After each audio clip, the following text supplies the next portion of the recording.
नमस्कार और स्वागत है द डीप डाइव में। नमस्कार। आज हमारे सामने राज शमानी की किताब है बिल्ड डोंट टॉक।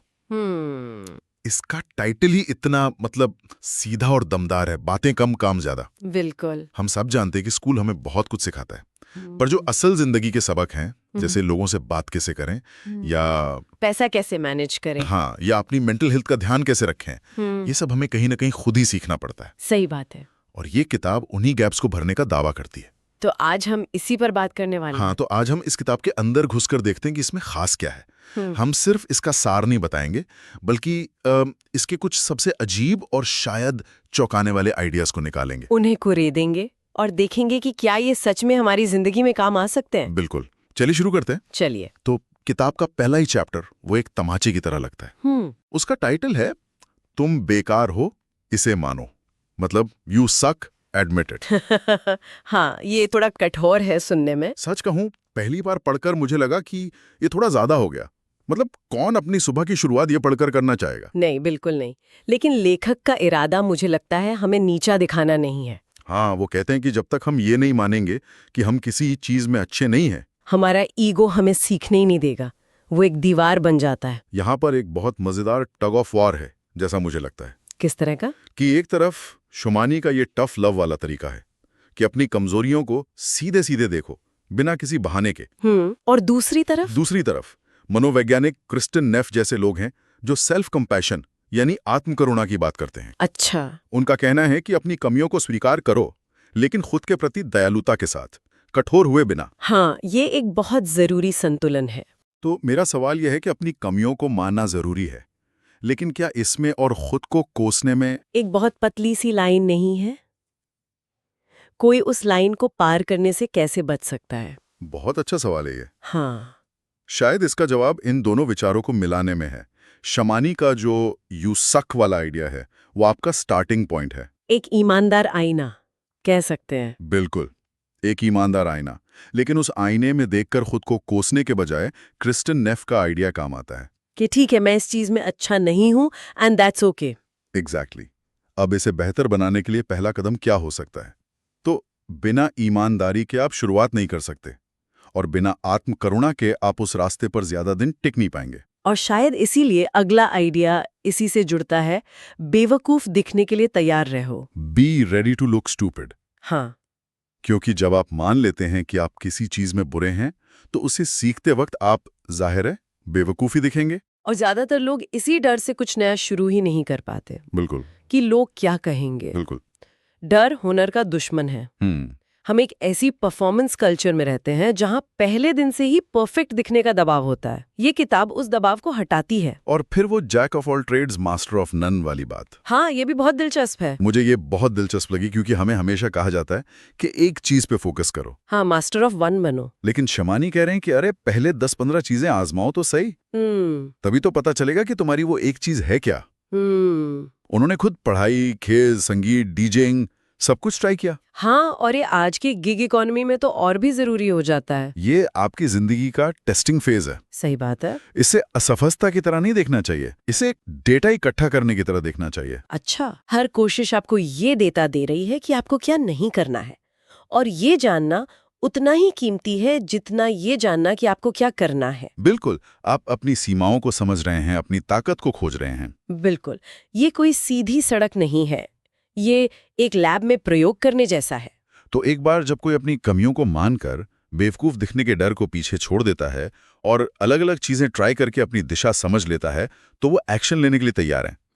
लेकिन यहीं पर शमानी एक और धमाका करते हैं। वो कहते हैं, नया सोचना बंद करो और नकल करना शुरू करो। Stop innovating, start कॉपिंग। ये इस किताब का शायद सबसे विवादास्पद हिस्सा है। सच बताऊं, जब मैंने ये पहली बार पढ़ा तो मुझे लगा कि ये क्या बकवास है। हाँ, पहली प्रतिक्रिया यही होती है। हमें तो बचपन से सिखाया जाता है, बी ओरिजिनल, थिंक डिफरेंट, और ये कह रहे हैं कि कॉपी करो। लेकिन उनका तर्क देखा जाए तो बहुत प्रैक्टिकल है। वो कहते हैं कि दुनिया में 99% चीजें किसी ना किसी चीज से प्रेरित है। कुछ भी वैक्यूम में नहीं बनता।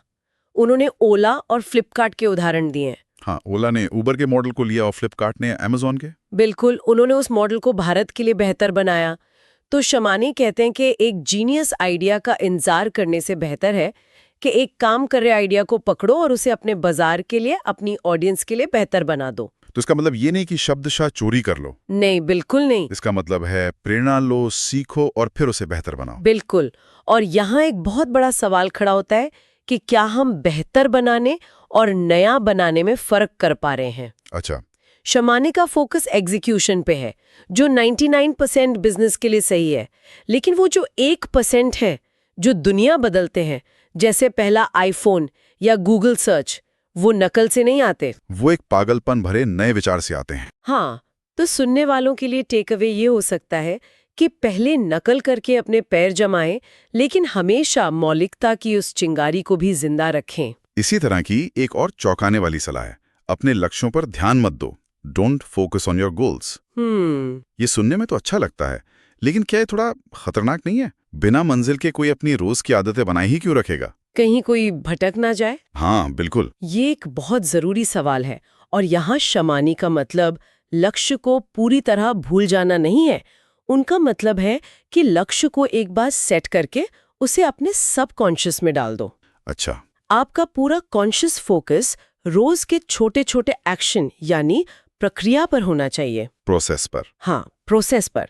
जैसे अगर किसी को पहाड़ पर चढ़ना है तो लगातार चोटी को घूरते रहने से कुछ नहीं होगा। ध्यान अगले मजबूत कदम पर रखना होगा। बिल्कुल।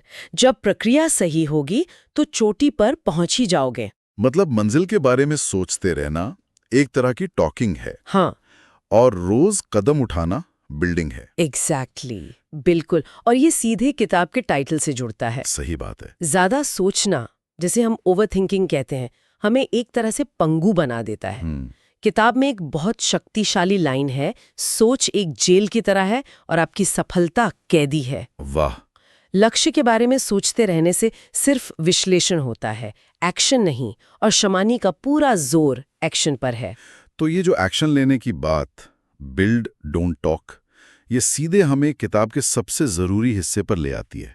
मतलब असल में कुछ बनाना कैसे है, पैसा कैसे कमाना है। हाँ, किताब में उद्योगपति एंड्रू कार्नेगी के 3 कदम बताए गए हैं। अपना व्यवसाय शुरू करो, ज्यादा लोगों से मिलो और अपनी ताकत पर खेलो। ये सब सुनने में अच्छा लगता है, लेकिन एक आम इंसान इसे मतलब शुरू कैसे करे?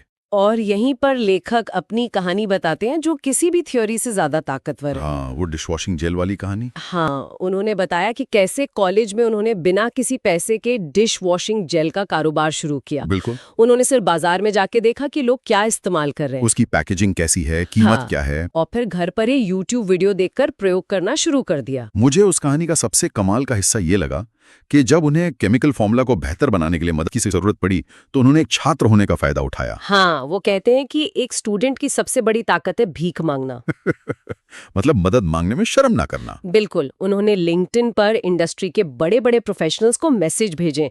ज्यादातर ने तो जवाब नहीं दिया, लेकिन एक कंसल्टेंट ने भविष्य के मुनाफे में हिस्सेदारी के बदले उनकी मदद की। इस कहानी का असली सबक पैसे के बारे में है ही नहीं, ये साधन संपन्नता यानी रिसोर्सफुलनेस के बारे में है। आपके पास क्या नहीं है ये सोचना बंद करें।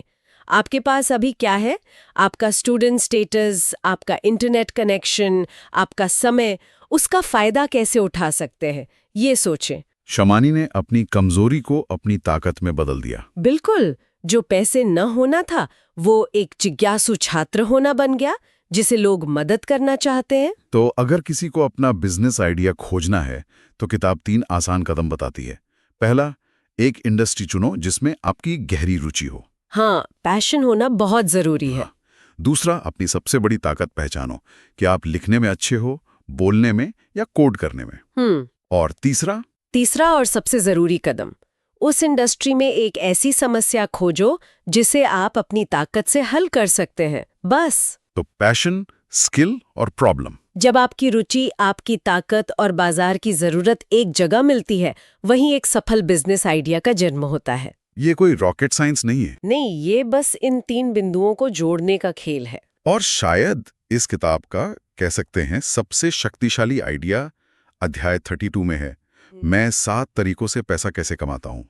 हाँ, ये तो गेम चेंजर है। यहाँ लेखक एक बहुत ही आम धारणा को तोड़ते हैं हमें हमेशा कहा जाता है कि आय के कई स्रोत बनाने के लिए कई अलग-अलग स्किल सीखो। लेकिन लेखक कहते हैं कि ये तरीका उल्टा और थका देने वाला है। तो उनका मॉडल क्या है? उनका मॉडल है कई अलग-अलग कौशल सीखने के बजाय किसी एक कौशल में महारत हासिल करो। मास्टर बनो। हाँ, और फिर उस एक कौशल से आय के कई स्रोत बनाओ। उन्होंने डिजिटल मार्केटिंग में महारत हासिल की और फिर उसी एक स्किल का इस्तेमाल करके वो कंसल्टेंसी देते हैं, पब्लिक स्पीकिंग करते हैं, एफिलिएट मार्केटिंग से कमाते हैं, ऑनलाइन कोर्स बेचते हैं। और यहाँ तक कि ये किताब भी उसी स्किल का एक प्रोडक्ट है। बिल्कुल, ये कमाल की बात है।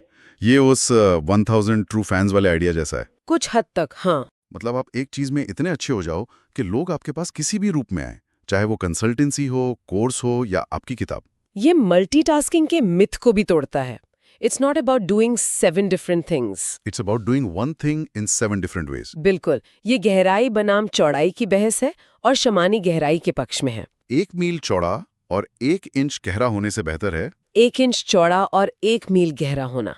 क्योंकि जब आप किसी चीज में गहरे उतरते हैं, तभी आप उसमें असली मूल्य यानी वैल्यू पैदा कर पाते हैं और उसी मूल्य को आप अलग-अलग तरीकों से पैकेज करके बेच सकते हैं। तो आज हमने राज शमानी के बिल्ड ऑन टॉक से कुछ बहुत ही कह सकते हैं दमदार विचारों को समझा। सफर की शुरुआत होती है कड़वी सच्चाई से, अपनी कमियों को स्वीकार करने से। फिर ये हमें पारंपरिक सोच को चुनौती देने के लिए उकसाती है, नकल करने और प्रक्रिया पर ध्यान देने की सलाह देकर। और अंत में ये हमें एक ही कौशल में महारत हासिल करके असल में कुछ बिल्ड करने का एक प्रैक्टिकल रास्ता दिखाती है। तो अगर इस पूरी चर्चा का एक सार निकालना हो तो वो क्या होगा? वो ये है, सिर्फ जानकारी इकट्ठा करने वाले एक उपभोक्ता यानी कंज्यूमर से आगे बढ़कर एक निर्माता यानी प्रोड्यूसर बने। पढ़ना, सुनना, सोचना जरूरी है, लेकिन जब तक आप कुछ बनाते नहीं, वो ज्ञान सिर्फ आपके दिमाग में कैद रहता है। सही बात है। एक्शन लें, कुछ बनाएं, भले ही वो कितना भी छोटा या इम्परफेक्ट क्यों ना हो। ज्ञान का असली मूल्य उसके इस्तेमाल में है। और अंत में श्रोताओं के लिए एक विचार।